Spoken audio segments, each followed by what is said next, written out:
Okay అండి.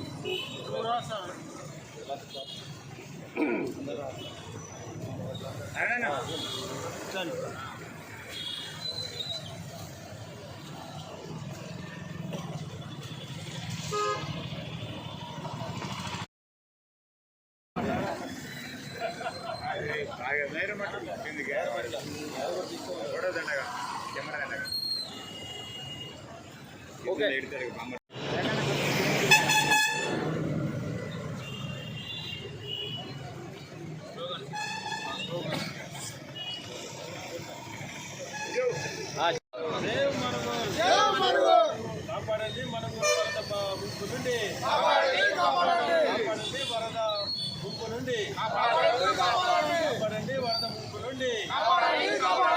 అక్రమ కట్టడాలను వెంటనే, అధికారుల నిర్లక్ష్య వైఖరి, అక్రమ కట్టడాలపై అధికారుల నిర్లక్ష్య వైఖరి. సేవ్ మనుగూర్, జై ఆదివాసీ.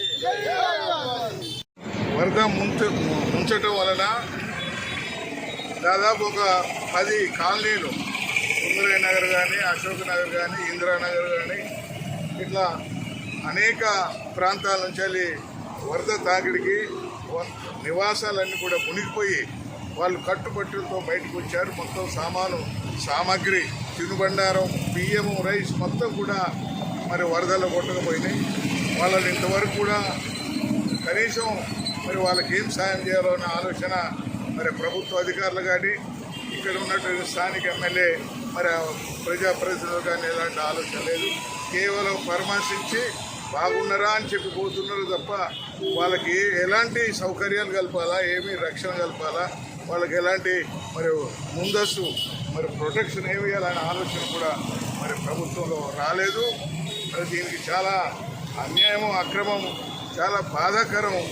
ఈ యొక్క విధానానికి వ్యతిరేకంగా మరి ప్రభుత్వం తక్షణమే ఈ ముంపు బాధితులను ఆదుకోవాలనే ఉద్దేశంతోనే మరి మన యొక్క గుడుందెబ్బ రాష్ట్ర వర్కింగ్ ప్రెసిడెంట్ ఆయన పోటీ అధ్యక్షతో మరి ఆయన ఈ 2 రోజుల నుంచి రిలే నిరాదరణ చేసి ప్రజల కోసం మరి ఒక విధమైనటువంటి ప్రజా ఉద్యమం తీసుకునే ఆలోచనతో ఇక్కడ నిరాహార దీక్ష చేస్తున్నారు.